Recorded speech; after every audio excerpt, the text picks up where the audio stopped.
Hey guys, Carter here. My entire off-road reality just got flipped on its head because I've been looking up to my 4x4 Aussie brothers since day one. The rigs, the trails, the full outback madness. It's just pure inspiration. But down in Australia, apparently, it's like they're running a goddamn daycare for cars. Australia's got some of the most insane 4x4 laws and restrictions on the planet, and it pains me to say this, but unfortunately, it's true. And this is all coming from a guy who grew up wheeling under California's red tape circus. That being said, it should pique your interest a little bit.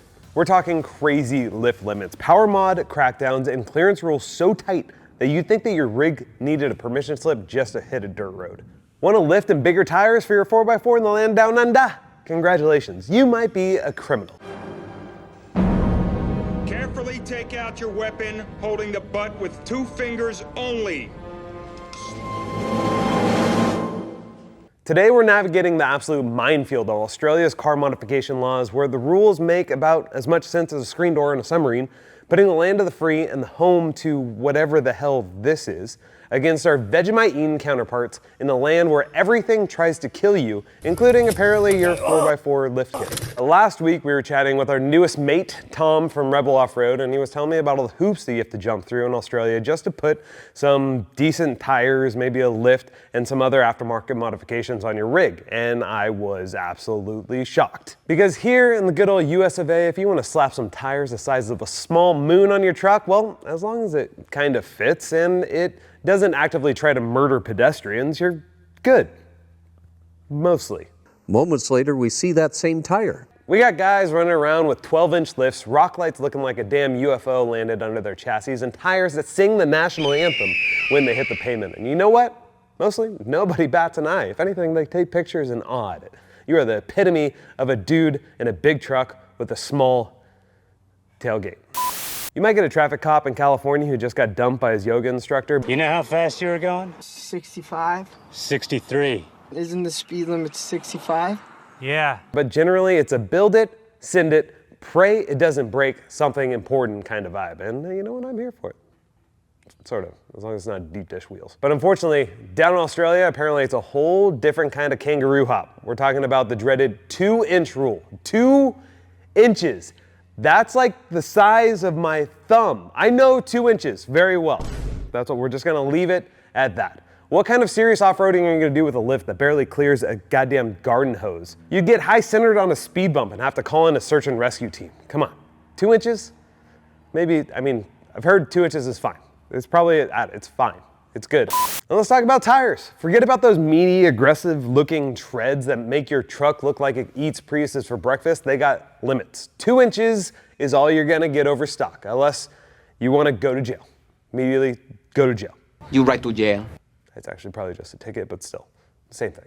Might as well be. And get this, if you wanna do anything remotely serious, like God forbid you wanna put, you know, a new engine or a supercharger or a cold air intake on your rig so it doesn't sound like it's a dying lawnmower, you gotta get an engineering certificate. It sounds fancy, right?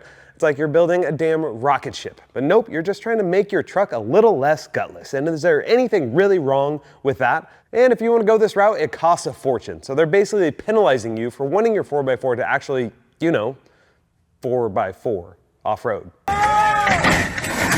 Now, I'm not saying that the Aussies are doing it all wrong. They got some serious wilderness down there, and maybe they're just trying to keep the dumber elements of humanity from turning it into Mad Max Fury Road 2.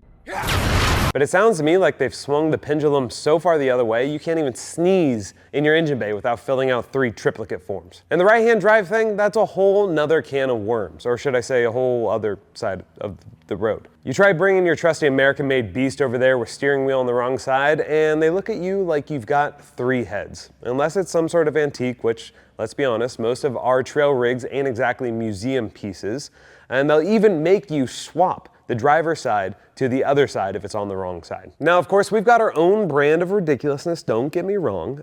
Just try registering a heavily modified vehicle from a state like Texas into California, and once you walk into the DMV, they'll look at you like you're holding a flamethrower.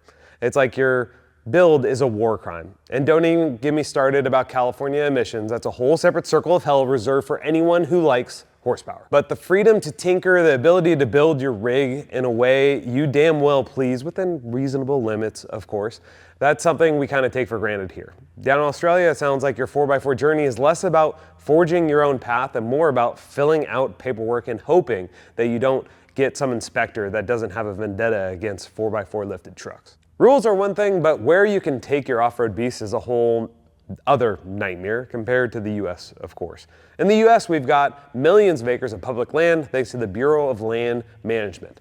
You can basically point to the desert, drop your tires, and go, which is something we do all the time and do not take it for granted. It's amazing. In Australia, it's not so simple. Now, there's no Aussie equivalent to BLM, and instead land is split between state forests, national parks, and private four-wheel drive parks, and also indigenous lands, and the rules are really all over the place.